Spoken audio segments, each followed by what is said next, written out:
Hey, Kevin. You doing? Good. How are you? Good.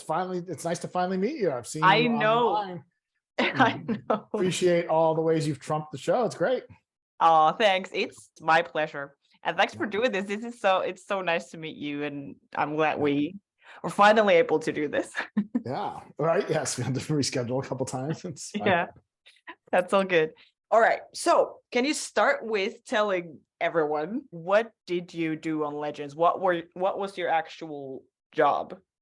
So when I started on Legends, I started as an editor, and with Andrew Cash, I cut the very first episode, not the promo reel they'd done, but I did the Yeah. first. There was a two-part episode. It was like a 2 hour. Glenn Winter directed, who I think you also interviewed, and so Yes. Glenn directed it, and Andrew and I came on to edit that. And then when I came onto the show, I said I'd already been working as an editor and director, going back and forth. And so I came on and I said, I'm looking for a show that I could maybe eventually direct on. And I knew Phil Klemmer, the showrunner, and he said, yes, we can help that happen. So then on the second season, they offered me an episode, and that was Moonshot to direct. And Chat. so I directed Moonshot. Yes. And then on the third season, I directed Phone Home and Beeble God of War. And Yes. so as a director on television, you're sort of at the mercy of the scripts you get. Sometimes you get scripts that are and sometimes you get scripts that are great. I got super lucky in that I had three of like the best scripts. The And great so one. Yes. so at the end of that, everyone's like, well, Kevin must be the secret sauce. No, they were great scripts. But so at the end of that season, I was looking to stop editing and just direct full time. And the show at the same time was also looking to have someone be the producing director. Now, Right. so what? So it's every show doesn't have a producing director, and Legends did not have one for the first three seasons. But a producing director is basically there to like oversee all of the episodes from the Yeah. production side and to sort of balance that creative and budget needs of the shows, and also just to help like so that the cast has somebody there that's consistent, that's always there, so it's not a new director every week, that there's somebody there representing the creative team in LA that they can then turn to, and then I can go talk to the writers if I need to. Or Right. also the show's super ambitious, so sometimes it's the writers will write these really crazy episodes, and we can't do everything that's in the script, and we have to make decisions on what should go and what should stay. Phil and the other showrunners, they were thinking we need somebody up there who knows what the most important things are for us and the least important, so they can fight for those things. So that meant I was in Vancouver full time with the show, and then I started doing the producing directing job, which involved directing a few episodes a year, and then just helping all of the directors as they come in. And that was basically my role. And then when COVID hit, then the writers stopped coming to set, because usually the writers Oh will come yeah. up to set Yeah. because they Yeah. also get a producing title. So they come to set as a producer. Right. So now they weren't coming. So I was sort of handling You their were job as more important. yeah, for the COVID season and the beginning of season 7. And then by the second half of season 7, we were able to have the writers back. Thank God. Um, it's a lot of work. Um, but but it was a wonderful job. Yeah, I loved it. I mean, as I saw my role, it was because the show welcomed creative input from everyone, and that can sometimes send you way off in the wrong direction or can create chaos. And Yeah. so I think my role was sort of, sometimes I would see it as, oh, let's take that energy and then just help occasionally focus it or steer it, and make sure it's also going in line with what the director wants for the episode, because we hire these directors for a reason, because they're super talented and they bring something to it. And so my job was helping them understand what the crew and cast were the best at and how they could use that to get their vision. That's really cool that they would have someone to do that. Because I would It was imagine like directing television would be quite stressful because you get on for one episode and everyone already knows each other, knows what they're doing. You're just coming on for one episode and then you're the boss. And so that's yeah. cool that they would have someone there. No, I mean, that's why I love the job, because yeah, I find that when I'm directing, it's super stressful.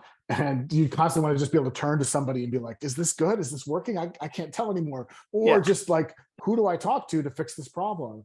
And so that was I felt like, oh, I could understand what directors were up against with that and could help them navigate all of that. And I loved it. It was it's the best job I've ever had. Yeah. So when you would direct yourself, do you still work as a producer in those episodes, or are you then like only focusing on the directing part? No, Or I maybe mean, it just all blends together? I have to do both. And Yeah. so, but often, hopefully there's a writer there coming as well. So the writer for that episode, I can lean on a little bit and let them help me produce it. Yeah. And then honestly, yeah, it's very lonely. And sometimes I'm like, oh, I wish I had me sitting behind me to help. Yeah, Um, exactly. but it worked out. And sometimes I would rope in other people. Like there was an episode when I did Meet the Legends. Um, Katie was shadowing me. So I would use her as Oh, a sounding right. board for all kinds of stuff. I would say, "What do you think? Is this working?" What do you know? And it actually was really lovely. And Yeah. and Tala shadowed me on an episode. But yeah, so those were helpful experiences. Yeah. So you would have been there then when like the cast would be directing as well, because we had a bunch of those episodes like towards the end Yeah. where different cast members would direct. How was that like working with them in that way? I mean, look, they're incredibly talented and fantastic directors.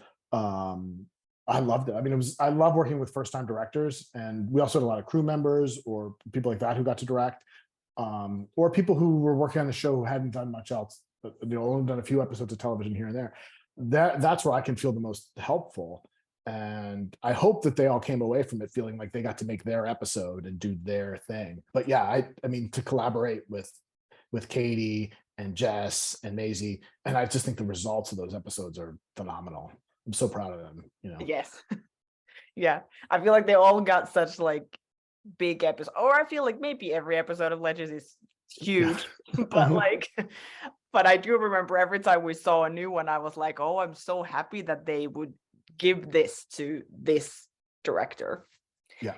Do you know how they decide episodes like that you directed, for example? Like, do you know why you got certain episodes, or is it like they decide beforehand and then you just get what you get? I mean, some of it is that it's just luck of the draw. You're on the schedule, you're at a number. Yeah. But sometimes if the writers know far enough in advance who's directing certain episodes, they'll start to write towards that person's strength. And they'll be like, oh, we have these 8 storylines and this person would be good for that.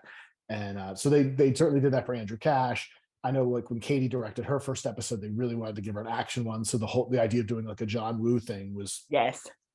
Tailored to her. Yeah. That's so cool.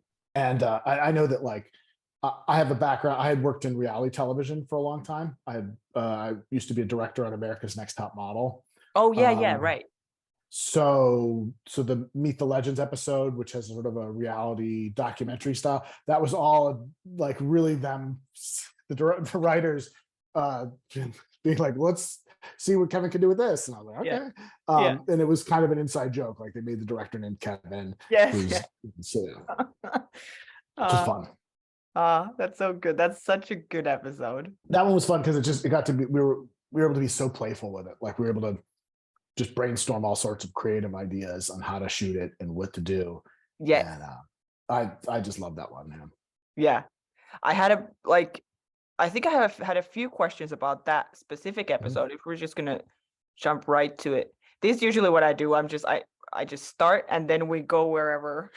Sure. Yeah. Wherever we're already going. One question that I got, which I'm not sure if Matt or someone has talked about it before, but do you know what was in the jar, the Rasputin jar that Constantine drinks at the end? Because it looks I want to say gross. it's like lychee juice or something. Like it's some sort of juice, and then they put charcoal in it to make it black. Oh, like edible charcoal. But it wasn't. It was fine. It didn't taste that gross. I think I tasted a little of it just to make sure. Yeah. But honestly, Matt would have drank anything. Yeah, that's what exactly. He would be like, yeah, great, let's go. Yeah. And you filmed that episode because there is talk about stuff that happens in the crossover for that year. But you filmed that episode before the crossover, right? But then the episode happens after the crossover and whatever. Yeah. How was that? How did you navigate that? Or maybe that's the writers, not you. No, it was hard because there was a separate writers room for the crossover. So we were constantly trying to get intel from them because they hadn't finished those scripts yet. because I think we shot that episode as the first one of that season, and then the crossover I think we shot as like the 7th or 8th episode. I can't remember. And so that, yeah, we didn't even have scripts yet. So we sort of had rough outline of the rough idea, but then it was hard because the actors would be asking questions like, what does this mean? And we'd all be like, we think this means that. We'll find out. And I think we had to do a couple ADR lines to fix a few things that didn't quite link up.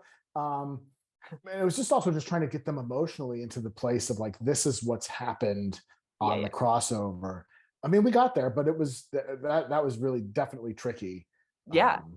Because I would not even have thought about it because it was so good. Like everything that they talked about, Oliver dying, for example. Yeah. I was like, I didn't even think about it when I think I heard afterwards that they had like filmed you filmed the crossover after, and I was like, what?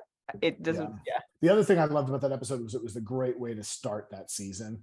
Like it just felt so fun to shoot it, and for the cast, it felt so freeing because we could do some improv. Like we did a lot of improv interviews and stuff. And so it just, I don't know, it was a fun way to start things off. To make it feel like, oh, this is the show's a playground. Remember that. Yeah.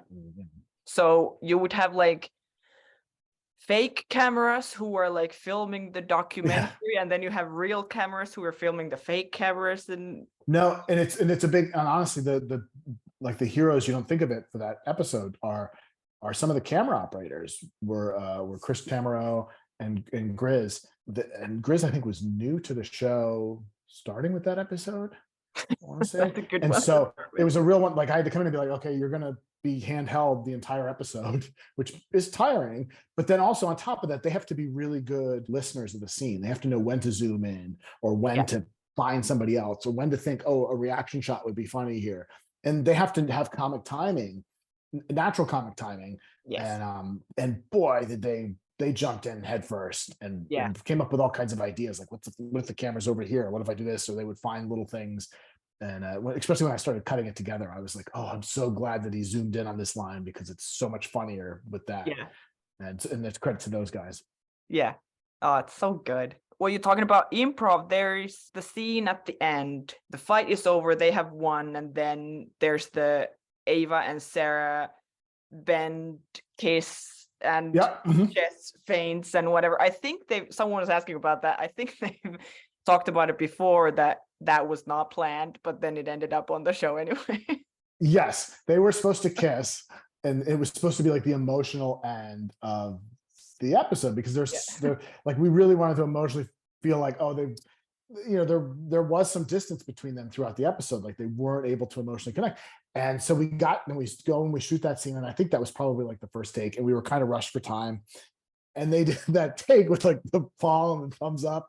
And it was hilarious. Don't get me wrong. I loved it. That was really funny. But I was like, I don't know if that's the emotional ending we need for this episode. Like that feels really funny, but like, I don't know. So, so I went up to them and I was like, I have to do one that's like, give me a real kiss, like an honest, emotional, like, oh, thank God, we're okay.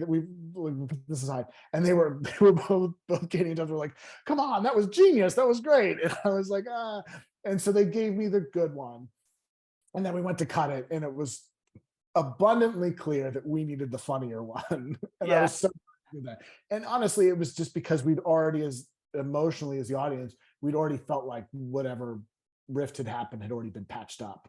So we didn't need to see another support of that. We needed to see something fun. And that was, Yes. Yeah. It was a good instinct on their part. Yeah.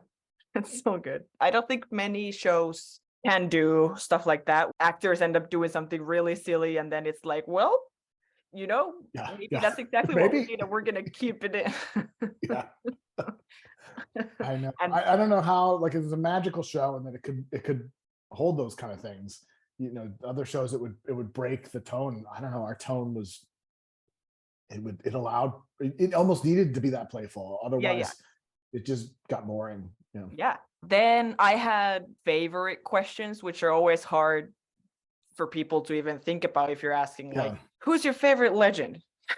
It's like, but do you have characters that were the most fun to work on or watch? Or I mean, I always really liked Ray. Oh, yes. And part of that's because the first couple episodes, the first two episodes I did were both very Ray heavy episodes, and I thought they turned out really well, and I enjoyed working with Brandon. But yeah, so from doing Moonshot, and then also, and particularly Phone Home, and I relate a lot to Ray. I'm Yeah. Maybe a little gullible. I try to be a little too optimistic when maybe I shouldn't be. And I was an Eagle Scout. Like I'm a little bit of a goody two shoes. So I Right. like Ray. You are Ray. Yeah, I like Ray. Yeah. I Yeah. like a corny joke. Oh, Yeah, I yes. like Ray. Oh, he's a good one. Do you have a favorite scene or episode to work on, or to film, or to watch? That's hard. Like, what sticks out? Because there's so many. It's funny because there's like halves of episodes that I love or parts that I'm like. I think the episode section I like the best is the second half of the Swan Thong episode, which is all of the stuff once we get to the Museum of Bad Ideas, all the way through the fight, like just how all of that came together, and working on all of that, I think was probably, and also just the end of that episode too, with the punk show and bringing back Mr. Parker's Neighborhood Oh my songs. gosh, Like, yes. so there's a lot of stuff in that second half of that episode that I like, that I had a big hand in, and I'm really proud of, and I really like how that turned out. Yeah. Yes, that was someone's question about, like, if you could. I remember, was there a specific question, but more like, could you talk more about the Swan Thong fight scene and what was Yeah. that like filming? Because there's a lot of weird stuff happening, but also a lot of really cool shots and stunts and things. How was that? Yeah. I'm trying to remember what, I think I wrote about this once on Instagram and on Twitter or something, but when you're doing a finale like this, the script sometimes, I mean, although the last finale, the Knocked Up, Knocked Down was pretty much the script. It didn't change that much, but Right. often the script is changing quite a bit at the end. And that's because we're trying to wrap up a ton of stories from the season. And it's usually overstuffed. Usually when you get the script, it's way too long, it's way too ambitious, and we have to figure out like how we're going to make it. And so you spend a lot of time when you're preparing. You as a director, you have like 9 or 7 days to prep for an episode, and hopefully you get the script a little early so you can have a few extra days. But we spend a lot of that prep on the finales, just figuring out like, what are we going to do? Like, how are we going to do this? And so I can't remember. Like, I feel like the original script, well, it didn't have Cisco in it. It had the song, it had the thong song, but Cisco wasn't actually in it. Yeah. And I think the Museum of Bad Idea, like the items, like the shake weight and all that stuff, weren't in the fight. Oh, okay. I don't think they were using those weapons. Like, it was just a regular fight. Yeah.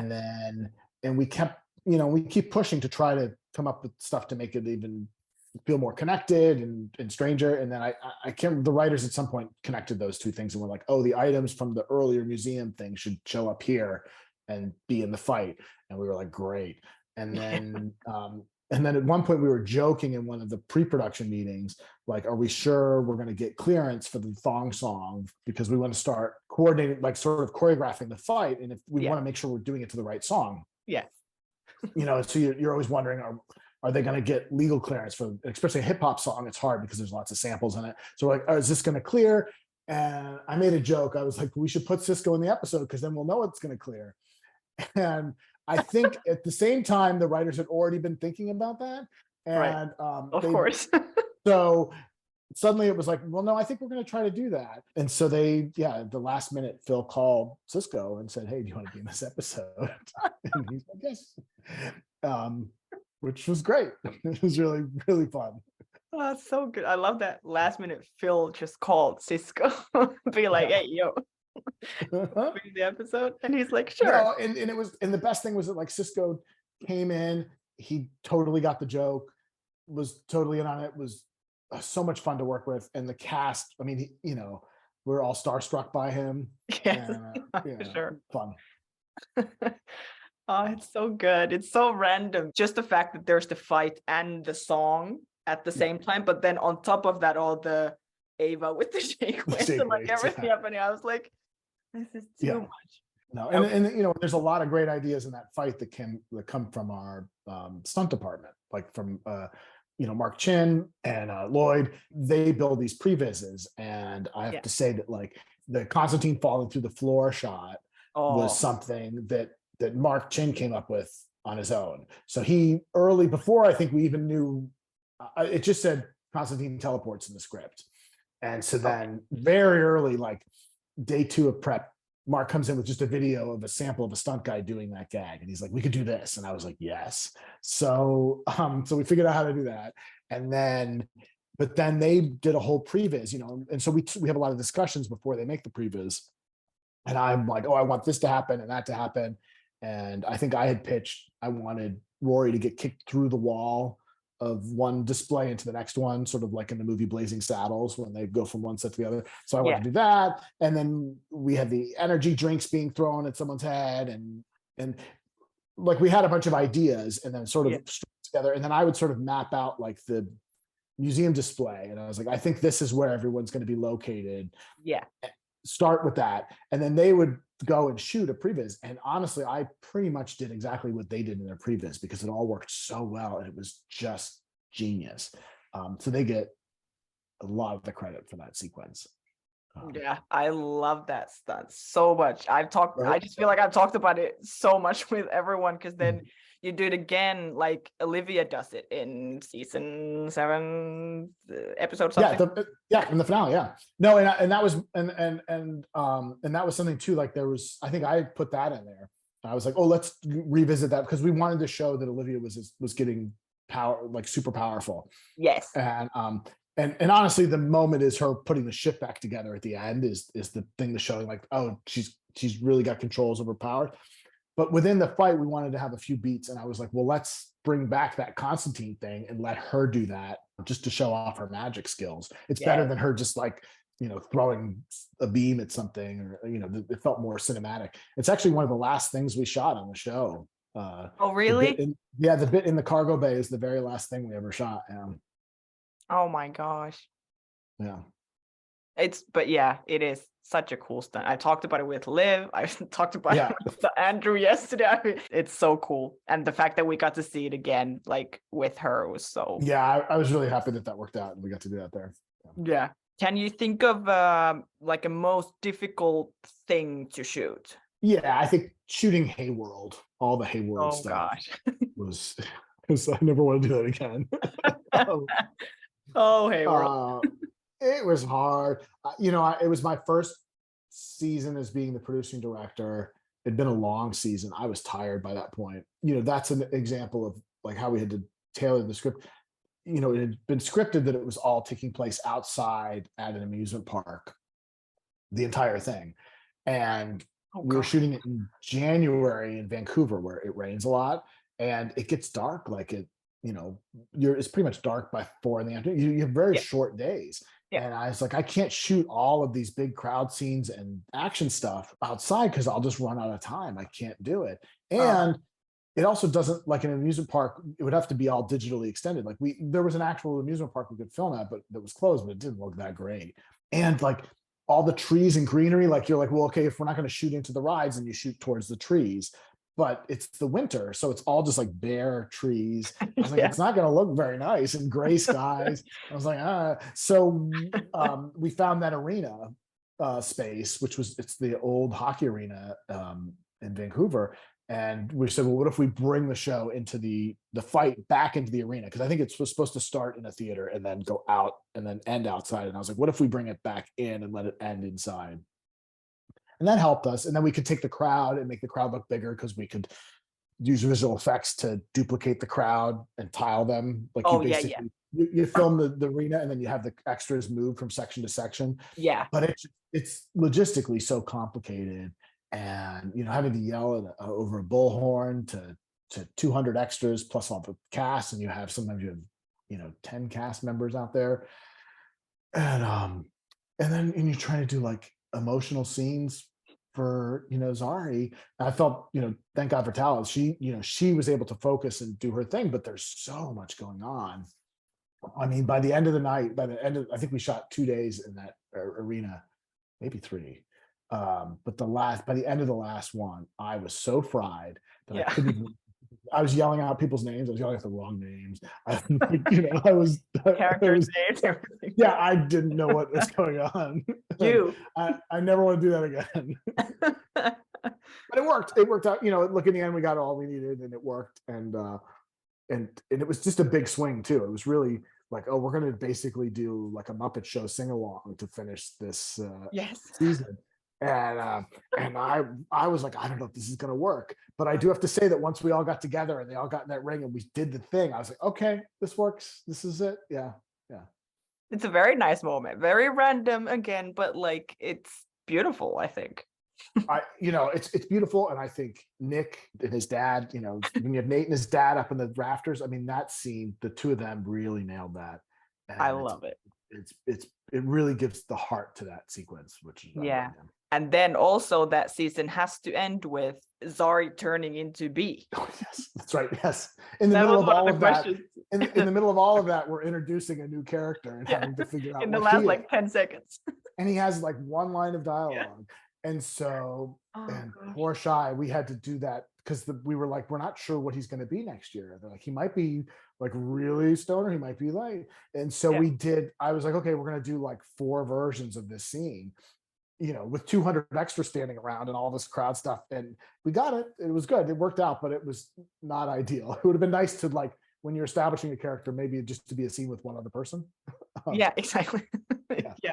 But that was one of the questions, like, you've directed a bunch of episodes where we meet a new person for the first time.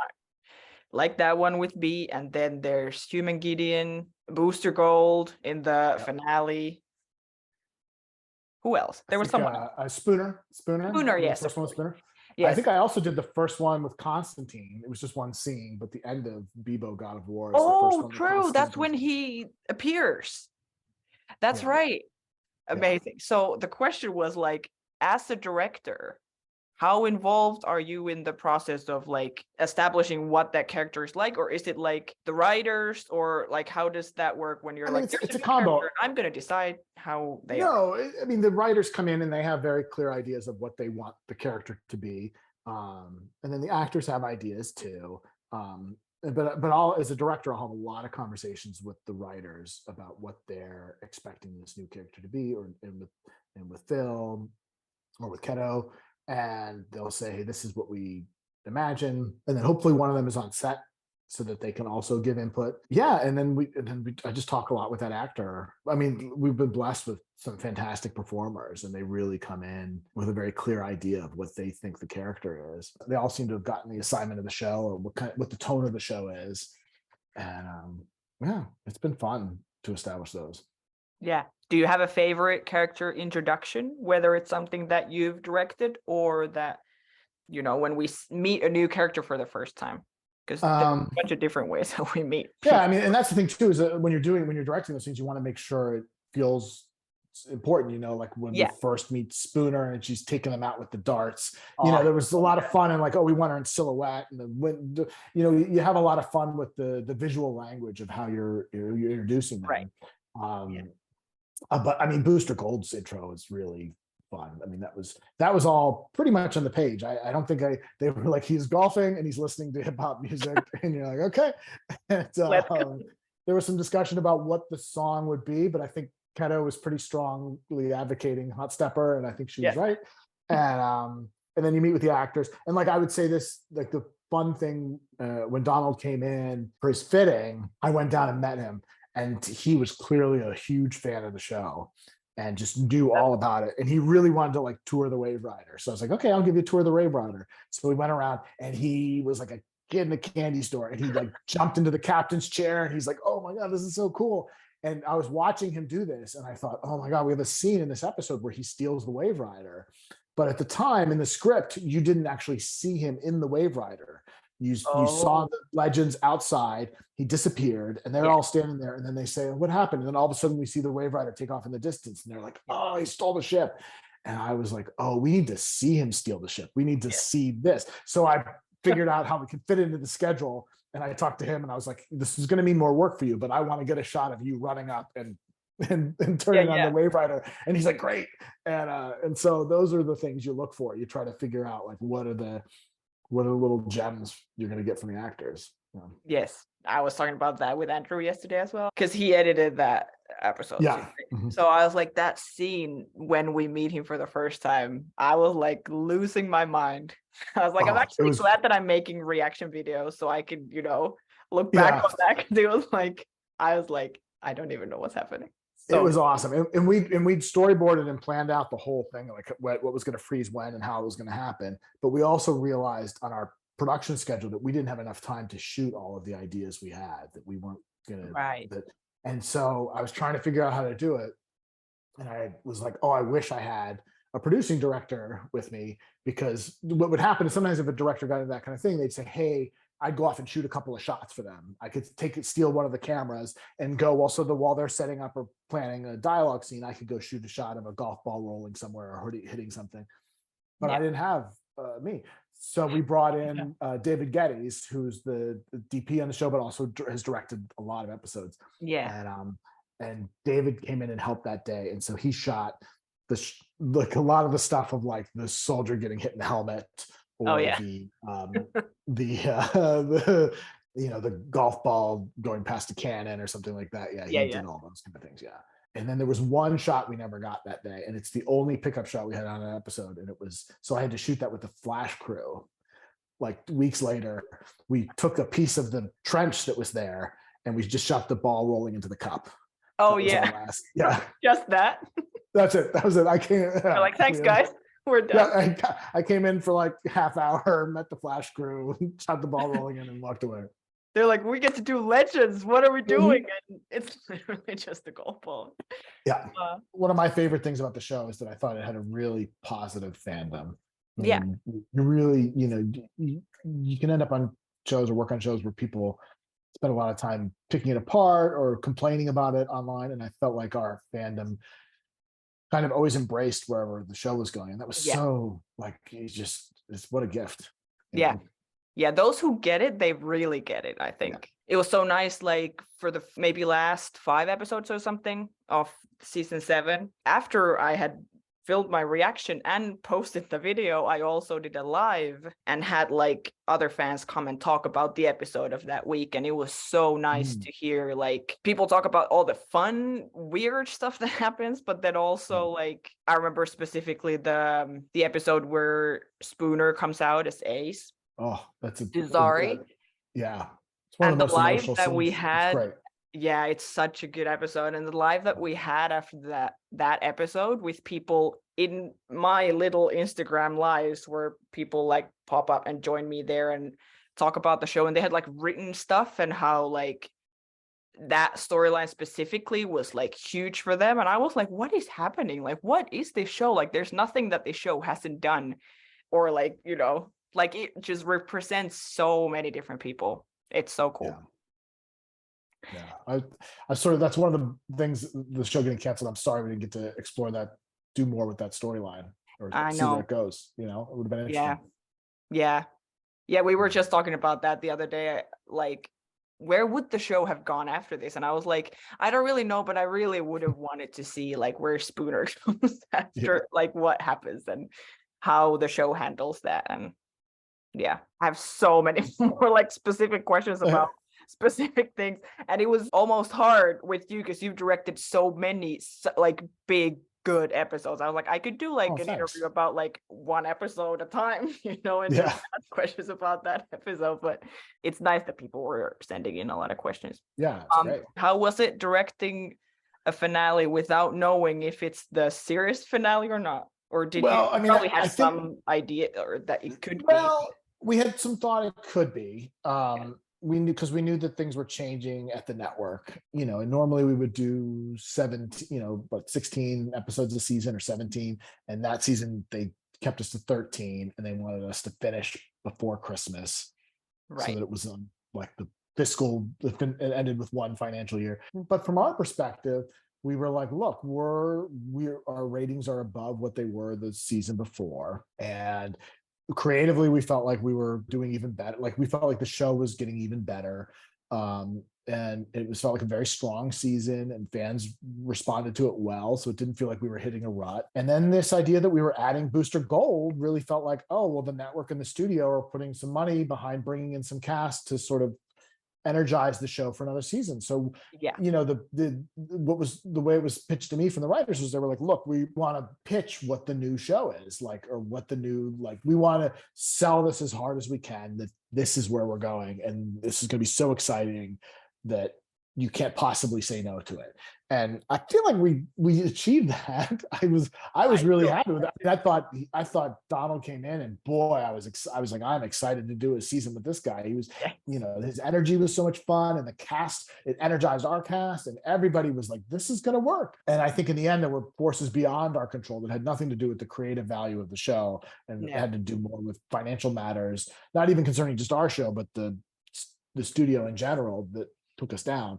But so we did our part. The idea was we were supposed to make an episode that made you die to see the next episode so much that you couldn't possibly cancel us.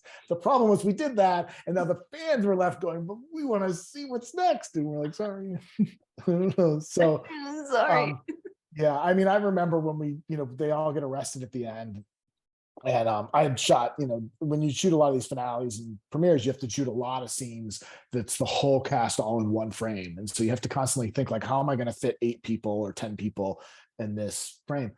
And so I was like, oh, they're all getting arrested at the end. So I came up with this idea that, like, sometimes when we're making heroic shots, they're all kind of like in a triangle is a good way to see everybody. And I was like, let's do the reverse triangle, but you're all on the floor and you're all like, and so I had to go to all the cast and be like, hey, for this next scene, I'm going to make you all lie on the floor. And they're all like, okay, yeah, we can do that. And I just remember they're all lying there. And I think it was Tala that's like, this better not be the last show of the series. And I was like, yeah. So, yeah, I don't hate that the show didn't have a farewell episode, just because I don't necessarily love finales on TV series. I think it's rare that they work, because TV series, for me, for the most part, are designed to be stories that keep going and going and going and going. Forever. And then when you finally have to, like, resolve that story, it's always going to feel like a bit of a letdown, right? Yeah. So I don't mind that we didn't. I hate that it was such a cliffhanger. And I'm just bummed that for us, just for the crew and the cast, that we didn't get the chance to say goodbye and know it was goodbye. Like, we kind of all left being like, well, maybe. And it would have been nice to have done like a victory lap at the end and close it out. Yeah. Because I've been on shows that have done that, and it's really nice when you have some parties at the end and you can have a moment to say goodbye to everybody. And also, too, those episodes tend to be really emotional where you're wrapping things up, which are nice. But in some ways, I love it because we kind of had the goodbye in the in the previous. I mean, and the writers constructed it that way. They were like, look, we'll give everybody the goodbye, but honestly, we don't want to end on retirement. On retirement, you want to end on, like, what could happen next. But I also thought, I was like, oh, you couldn't possibly end with everybody being arrested. And then I thought for a moment, and I was like, well, Seinfeld ends with everybody being arrested, and Monty Python and the Holy Grail ends with everybody being arrested. And I was I was like, our show is kind of the Monty Python and the Holy Grail of, it really is. Of superhero shows. We might end with everybody and being Seinfeld arrested together. Yeah. There was one question. I think it was Bren who sent this. Do you remember the blooper where you walk across the set and Tala tells you off? What happened? Oh yeah, I remember that. Yeah, that's in the finale, right? It was the finale. No, that's the finale of season 6. Of season 6. Yeah. So yes, I remember that, because boy, there's nothing more humiliating than walking into a shot and ruining it. So at that time, I wasn't directing an episode. So there were 2, and sometimes what we would do on our show is you'd shoot for 8 days, and then on the 9th day, we'd have 2 units going. And so the cast have to bounce it back and forth. We have 2 crews. And so that was the last day of Maisie's episode, the mushroom one, right? And so it was the last day of her episode, and it was the first day of the finale, which was the wedding episode, which David Geddes was directing. I was working as the producing director, And so I was trying to bounce back and forth from set to set. And we were on this property with these woods. And so I'm walking from Maisie's set to David's set. And as I'm walking through the woods, there's nobody, there should have been probably somebody there to stop me from walking through the woods, but there wasn't. And I'm walking, and all of a sudden I could sense, I was like, oh, it's really quiet. I think I just walked into a shot. And then I just hear Tal in the distance. And I was like, oops. If I was directing, I would have been pretty upset with me. Right. Right. What are you doing? Yeah. But it is a good blooper. It's a good blooper.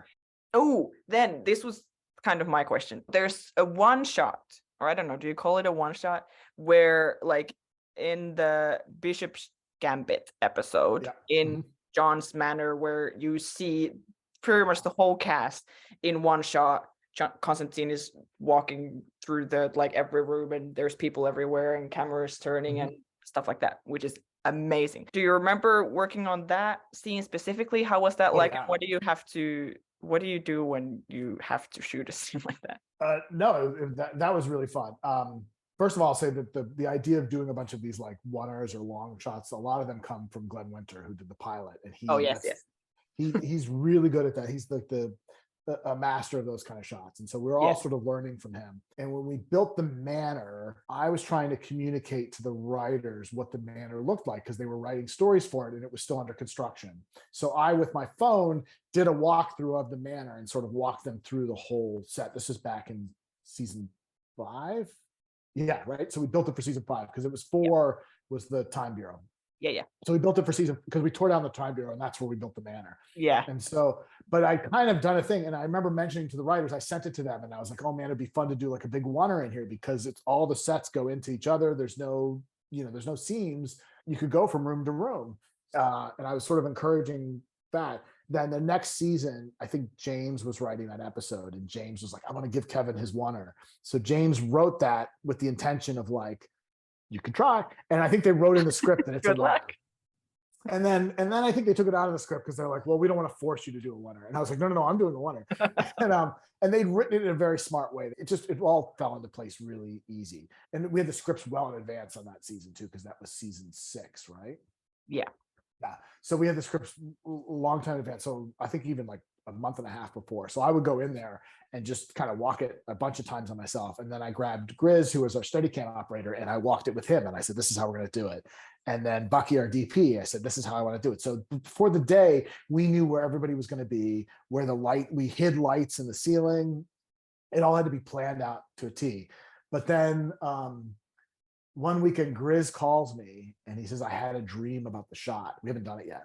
And he says, I had a dream about the shot. I was like, oh no, is it a nightmare? He's like, no, it was a good dream. He goes, but there were 3 changes. And he had 3 ideas in the dream that then we incorporated into the shot itself. And it just had to do with where we were moving, or how we revealed something, or when we went down to someone's feet. And so we incorporated those, and it worked out great. So I was really excited that he's like, I just have to tell you, because otherwise I'm going to keep dreaming about the shot. And so true. Oh, that's amazing. We probably did like 9 takes. I think that might be like take 8. And the cast was super excited. I mean, everyone's super excited to try to do something like that, because suddenly it's like live theater and they all are playing against each other. Yeah, it was fun. I wish we could do more. Everyone's timing has to be perfect.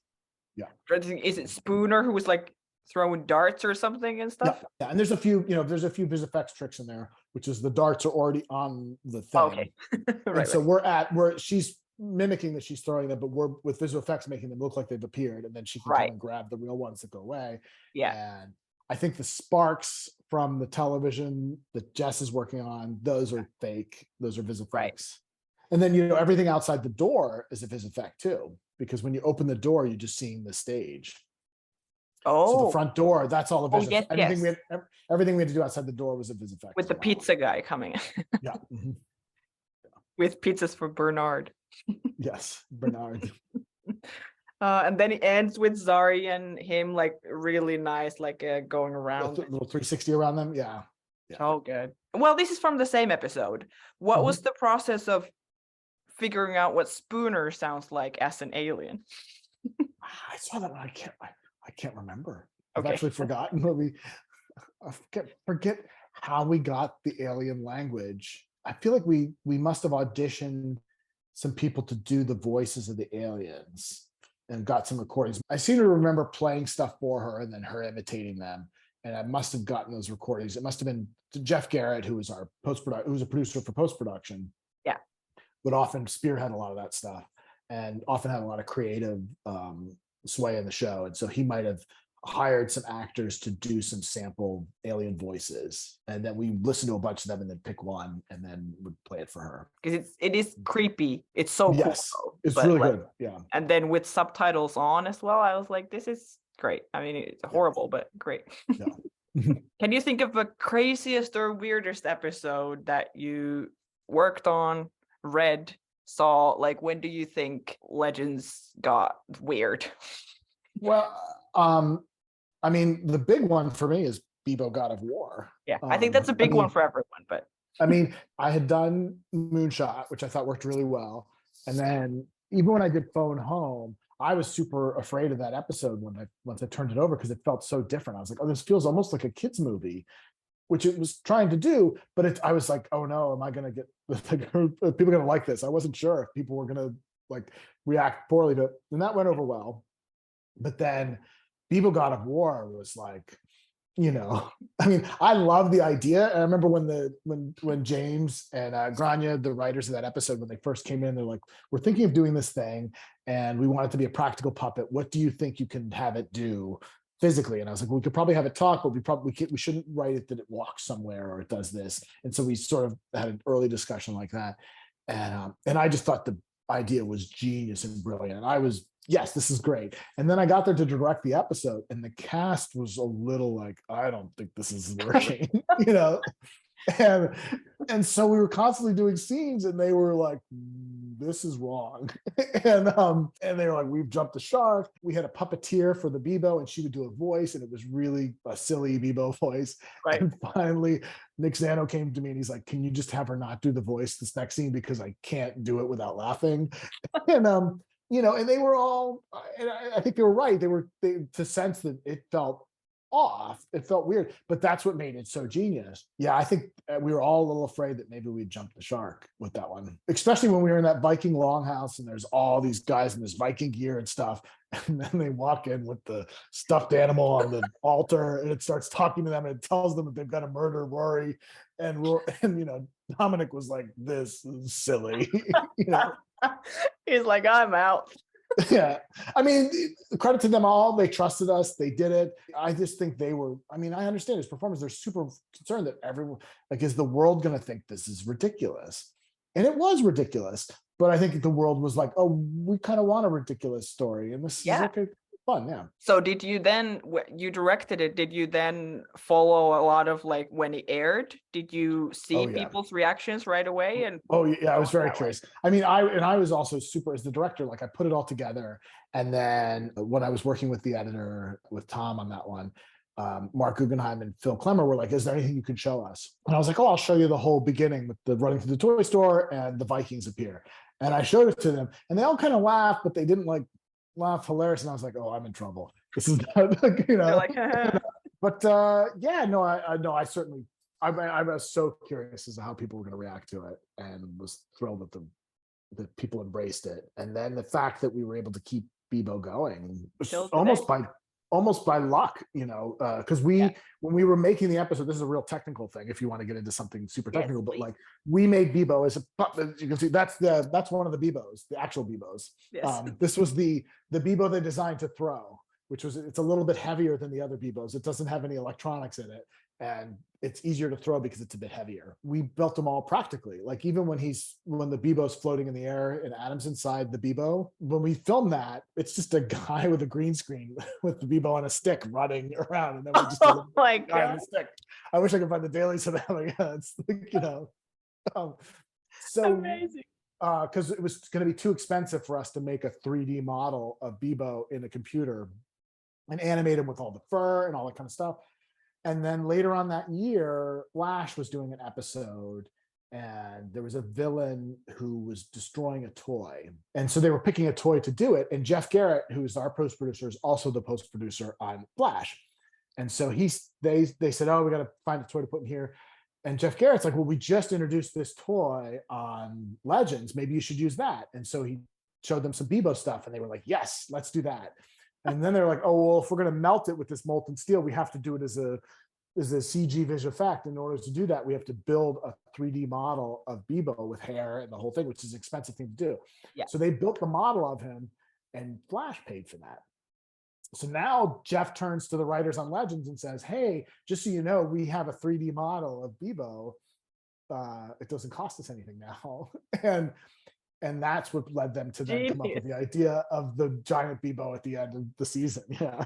Oh, that's good. And that sounds like such a Legends story to be Yes. like, Flash made it, so we're going to use it now. Thank you. No, I mean, we That's were constantly running into things like, John Noble, Jeff Garrett cast John Noble as the voice of Malice. Our casting director would cast anyone who was on camera, but if it was like a voiceover or just a voice role, that would be up to Jeff. And so Jeff would come up with that, and then he presented to the writers, and they picked the personnel. But he was like, well, John Noble will do this, and they're like, great. So John Noble was recording the voiceover for Malice, and John Noble had been on the show Fringe, and a lot of our crew in Vancouver used to work on Fringe. So one day in the voiceover booth, I think John Noble said to Jeff Garrett, hey, when are you guys going to fly me up to Vancouver and I could see all my old friends? And Jeff Garrett's like, really? You do that? And he's like, yeah. And so Jeff Garrett went to the writers and said, just so you know, if you guys write something for John Noble, he'd do it. And they were like, okay. And that's where that episode came from. Yeah. We'll name the episode after him. Yeah. Oh, that's so good. And those are great examples of like how an idea on this show could come from anywhere. You never know. Yeah. There was in the Phone Home episode, we had a gag. There was some joke they'd written for Nate when he's watching Younger Ray. I forget what he was doing. I think it might have been like he was supposed to be like exercising in short shorts or something in the driveway. And I think Nick was like, I don't know. I don't see what the joke is here. And we were trying to figure out if we can come up with something better. So then we're like, oh, let's have him washing a car. So like, okay, we'll have him wash a car. And so Matt, who is our picture car coordinator, comes in and he's like, well, here's the cars I could bring for you. And there's a bunch of cars from the 80s. And he's like, but the car I think we want to do is this. And he's like, I can get you a DeLorean. And I was like, you can get us a DeLorean? And I was like, oh yeah. So then I called the writers and I said to the writers, hey, what if it's a DeLorean he's washing? Can you think of any jokes? And they came up with, now that's a time machine, right? So we did this little scene and he goes, is that the time machine? And then when the network made the ad for the season to promote season 3, that was the last shot of the ad, which is him going, no, that's time. And I was like, this is a joke because the picture car coordinator had the idea to use a DeLorean. And that shows you how sort of the train of thought would work on the show. Yeah, it feels like it's such a collaboration with everyone, and everyone's ideas are like welcome. That's so cool. Yeah, it was fun. What about, again, jumping to a whole another thing? Can you talk about the logistics of Gary crawling out of the toilet? Especially because we have the picture for this that we're using it for. This is you crawling out of the toilet. So what was going on there? That was written by James Egan, who's one of our zanier writers. I think James is a brilliant comedic mind. And so I think he wrote this gag that Gary crawls out of the toilet. And I think he wrote it thinking, well, this is going to get cut. This is the thing that they're going to be like, it's too expensive. We can't do it. And it won't happen. And as I read the script, I was like, well, this is the scene I want to direct. And sometimes I'll find those and I'll be like, oh, I got to protect this at all costs. I got to find a way that we can definitely do this. So I was really just like, I really want to do this. And part of it's because I'm a huge fan of Train Spotting. And there's that scene I don't know if you've ever seen Train Spotting, but there's a sequence in Train Spotting. It's really gross where Ewan McGregor drops his heroin into a toilet. And then he has to go get it out of the toilet. Oh. And he actually goes into the toilet and into like the sewer system of Edinburgh and has to retrieve it. And it's like, it is sort of this weird kind of surreal moment in the movie. And then he crawls back out of the toilet. Yeah. And it looks exactly like what we did. So I was like, oh, and I've always been fascinated by that scene. And I was like, I want to do it. And so I looked up some VisFX stuff online on how they did it. And they built like a fake toilet that he could crawl out of. And then I brought that to the art department. I was like, well, this is how we do it. We built half the toilet so that he can, and we raise it up on a stage so that he can step up and out. And then we match that to the one we have on set. And then we had an actual tentacle from the alien suit, and we actually hooked that up to some fishing line and pulled it through so when you see the end of the tentacle going through, that's not CG, that's an actual tentacle. Oh god. And we spent probably far too much time on that sequence. But I was in love with doing it. Adam wants to spit. He's like, give me some water so I can spit out some water as I come out, and when he hits his face on the floor, I mean, each of those shots took a lot of time, and it probably wasn't critical to the episode, but boy, did I love that. Oh, it's so good. I love that scene. And what I love about it is then we end up with a bunch of meetings where we have to talk about how you build a toilet, or how you True. The number of meetings we had about like nipples or toilets or weird things where you're like, I can't believe we're gonna, you'd see it on the schedule like today, toilet meeting. Okay, that's what we're doing. And then it makes sense. Yeah. And then the next season we had to do toilet meetings for when or was it the same season where Bishop ejects himself out of the ship? Oh god, yes. He presses the red button. Yeah. Oh, that's a good one too. And then he just floats on the toilet. We had to build a lot of fake toilets on the show. Yeah. Oh, one question. What's the story behind Ava's grandma outfit when everyone else was dressed for circus? I mean, I think we were doing wardrobe. Everyone was dressing in those circus things, and so there was, the wardrobe department was building all these playful kind of custom made circusy things for everyone. Yeah. And then Ava was supposed to be like the assistant to this FBI agent. And so they rented like a real outfit of the era. Oh, yeah. I think and it looked great, but I think Jess was feeling a little like, oh, everybody got to do these fun, playful things, and I'm stuck dressed like a grandma, because it was pure and authentic. And so she actually pitched, hey, can I make a joke sort of owning up to that? And I was like, yeah, okay. And she found the spot for it. She's like, what if I do it here? And I was like, this is great. And so then, so that was all Jess. Yeah. It's so good. And the joke too, when she's like, do I look like a grandma? And Nate's like, yeah. And just keeps going. Yeah. There's so many good moments in that episode too. I rewatched that today, actually, the bullet one, and there's so many more. I just wrote them down because I was like, I don't even have any specific questions, but I just want to let you know that it was amazing. Oh, thanks. The round shot, this one, the first time, like when they're all looking in the box, yeah, yes, amazing. The ending where they kill Hoover, I remember I was laughing so hard. There's like, it's just so extra, and then Ava like losing her mind. Yeah, so funny. The cast there is all just so on point for that whole scene. Yeah. I mean, that was the fun thing about that episode was we just shot season 6, which was the longest. Usually our seasons would take about 7 months to shoot, and season 6 took closer to 9. Right. Because we didn't do those where we double up days, and COVID caused lots of delays and stuff. So it had been a long production, and then usually we're used to having 4 months off, and we only had maybe 2 months off, and for me it was even less. And we were going right back into it, and I was really worried going back into it that the cast was going to be already burnt out, and that the crew was going to be already burnt out, that we were all going to feel a little like it wasn't going to feel like an episode 1 of a season. It was going to feel like episode 17 of a long season.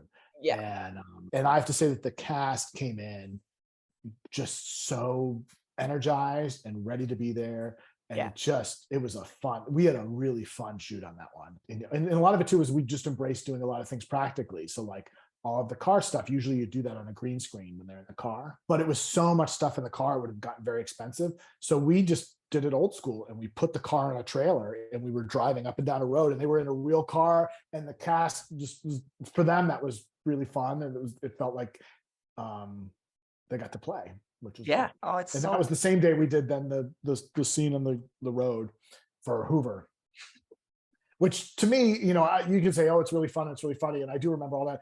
All I see when I see that scene is that we kept losing the light. The sun was going down. Oh yeah, the daylight, and I was trying to get that scene. Yeah, like go. Yeah. And then there's also the scene in that episode where Astra's in the bed and they're all hiding in the bedroom, and then they all go into the closet, and she's just like, what? And then they all come from the class. I think that was the funniest one when she's just in the bed and they all just come and nothing happens. There's no dialogue, nothing happens. They No, just walk and she's just like, what was that? yeah, and that's not scripted. That was all just on the day we. I mean, they were all supposed to hide, and the whole sequence of them finding the most ridiculous hiding spaces is. I love that.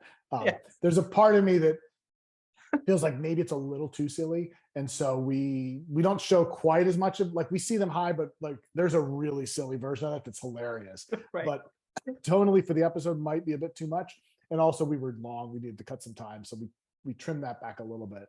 But when everybody came back out, we weren't supposed to see them all come back out. I think it was just scripted that we see them from inside the manor leave, and then they come into the. But I just kept the cameras rolling on all the reaction stuff, and I was like, "Oh, come back out!" And it was just a free thing we got on the day, and I was like, "Oh, her reaction was just so perfect." I was like, "It's so deadpan." I was like, "Yes, we're keeping that." I love it. So random. It's so Legends. It's great. Right. Oh, I miss it. Can you think of scenes that made you laugh or cry the most? A big one I remember is the in the Hayworld episode when all the legends were wearing the superhero costumes from the other shows. Oh yeah. I remember that because I was opposed to that scene. It was in the script, and I was like, "We shouldn't do this. It's going to feel like sour grapes. Like we're bitter that the other shows are successful." I was like, "We're cooler than that. We shouldn't do." And Phil and Keto and Grania were all like, "No. There's an approach to this, and this makes sense." And they sort of argued in favor of it, and I was like, "Okay." And I kept thinking this is going to get cut, but I'll shoot it. And then we go to do the scene, and as soon as the cast arrived on set in those costumes, I was like, "Oh, this is genius. This is exactly what it should be." And it was so much fun. And we all, I mean, Nick did it all, spent the whole day in character as Aaron. Of course. And like, it was hilarious. And it was just so much fun. That was great. Yeah. Were the costumes actually the those characters? Or I mean, we got them from those shows. It might have been like costumes for their stunt doubles for something like that. But I think, yeah, on all these shows, you do a lot of begging and borrowing from other shows, which is, an interesting process. Yeah. Emotional scenes. Oh, we've done a lot of them. It's true. And I love how this show does both so well. Yeah. And in the same episode, often that it just switches like from one to the other, and it makes sense and it works. Yeah, I mean, I remember it's on set. I don't get as emotional watching this. I mean, sometimes I do. Sometimes you feel emotional when you're talking to the actors about the scene, but not when it's happening. I mean, I remember some of the performances, like Tala when Behrad dies is Zari's performance. It's just devastating there, and yeah. And then, I thought the Spooner Ace discussion, I was super surprised at how emotional I found that scene to be. Yeah. When I saw it. Yeah. But I wasn't there when they shot it. I was off doing something else. And so I just saw it in the cut and was like, whoa. Because that was the scene that was added to that script very late in the game on that script. Oh, right. Okay. And because it isn't really connected to anything, but it was what a smart scene and a beautiful scene. Yeah. And she plays it so well. The sort of the heartbreak of her wanting a connection, but not unsure of how to make that connection is just. And then for Zari 2.0 to be the one who's there with her and who's like explaining it to her, and for her to have someone see her for who she is for the first time really is amazing. And for her to realize that she's not alone in that there are other people like that. Yeah. And the change in her face when she realizes she's like, I guess I am. It's just so good. Amazing. Two fantastic performers there. Yeah. Yes. Well, talking about B dying or whatever, that was one question about death. I like now it's going like now we're talking about crying and death and everything towards the end. But one of the questions was like, when you're directing an episode where someone dies, do you already know that it's not the end for that character, or do you direct it thinking that it is? Like thinking of that scene for Behrad, for example, are you like, is this it? Or where you're directing the episode where Sarah finds herself dead, do you know what's happening at that point, or are you like, oh well? When Sarah finds herself dead, I think I knew what was going on. I think we had all the answers we understood what the story we were telling, because we were also that season we were way ahead on scripts, so we probably had the next 4 Right, right. scripts Yeah. available to us, to, or at least outlines for them. When Barad died, I'm trying to remember. Part of it was that when we first hired him, he wasn't hired as a regular cast member. He was hired as like a guest cast. And I think he was on a deal where he was in the first 9 episodes or 8 episodes. And then I think, you sort of do that because you're like, well, we're not sure if that's the story we're going to keep telling or not. Yeah. And so that's why he dies in that episode, or it was always sort of structured that he was going to die. And I think the idea was that if like we liked him, we'd bring him back. Yeah. And if we were like, I wasn't adding much, and we really liked him. So I think we were all pretty confident he was going to come back by the time we were killing him. But I don't think they'd written any of that stuff yet. So I think even for him, it was like, this could be it. And if the writers couldn't come up with a story that made sense for bringing him back. But I think we all had a sense that he was we liked working with him. And we just thought his presence on screen was so uplifting. He brought such a positive energy, Yes. In a surprising way that you couldn't deny it. Yeah. Yeah. In the beginning, when we meet him, I feel like I was at least kind of like, well, who is this guy? Where is Zari? Because his introduction is so random. Well, and we were talking about character introductions. Yes, it's really hard because in that first episode when we're introducing him, I think he has like 1 or 2 lines. Yeah. So that's in Hey World. And then when we were establishing him in Meet the Legends in that episode, it's really hard because everyone has to be in denial that he's new and they have to pretend like they know him. I mean, what a hard task for an actor where he's got to play that he's been buds with these guys forever. One of the bros. And for the audience, it's hard for that not to feel false to the audience because they're like, no, they haven't known him. Yeah. But boy, I think it didn't take long for him to earn the camaraderie or to feel like that camaraderie was genuine. And that's a real tribute to him and his performance. I love that scene where he brings the note card to Sarah when she's grieving. Yes. Right. I think that's critical to like us understanding where his heart is. And I really like that one for him. Where did that art come from? Oh God, what's the name of the artist? Lord Mesa, is that right? Or it's a person who does those kind of drawings of the Arrowverse characters. And I think Keto knew and pitched, they should do a drawing, and so we had them commission a drawing. They actually did. Have you seen the lunchbox that they gave us for the 100th episode? I don't think so. Oh, let me show you. Oh, let's go. So to celebrate the 100th episode, they gifted us a lunchbox, and they had that artist do everybody. Oh my gosh! Look at that. Those are like some of the producers are on it, but the villains are on the back, so it's all villains on the back. Yeah. That's so cool. Yeah. And what? It's Lord. I think it's Lord Mesa or something. Yeah, and they do it online, and it's sort of they're a fan artist, and so I think that all came from Keto. I love that, the fan art for this show. Right, and it was fun that we got to incorporate it a bunch of times in different shows and kind of bring them in. Yeah. Oh, do you have tips for someone who wants to go into directing? I mean, you probably do, but someone's asking for this, so I'm like, I think that's a nice one of the final questions. Yeah. I think everyone's different as director, but I think for me, I feel like the trick is to know a little bit about how everyone does their job, but you don't have to be an expert at everyone else's job. So trust that everybody else maybe knows how to do it a little bit better, but you have to know enough about their job and their department to speak their language or to know what to ask them for. And I think if you can do that, and so, to take an acting class, take a photography class, do a little bit of everything, and also figure out what you like or where your strength is, because, it's really hard to start directing right off the bat. You need to find a route there. So, I learned early on that I enjoyed editing, and I thought I had some skills there. So I knew that was going to be my path to directing. Other people, they're like, oh, well, I'm a good writer, so I can write some stuff, and then that can lead to directing. Other people, it's through acting or through cinematography. But if you find a path and learn, but learn a little bit about everybody. That's cool. Okay, I think the final question is gonna be, what are you? I always ask this for everyone. What are you the most proud of now, looking back on Legends? Your time working on Legends. What makes you glad or proud that you were working there? There were so many. I mean, for me, it was 7 years of my life, but to do 7 years on a show that meant so much to the fans, like that is incredible. But for me, I grew so much creatively and professionally there. Like, it's the first show where I got to be a producing director. It's the collaborations that I got to have there with other directors and other crew members. But if I want to get to like a specific one, I mean, I think my favorite day we ever did was the last day of season 5, which is the last day we did before COVID and all that stuff.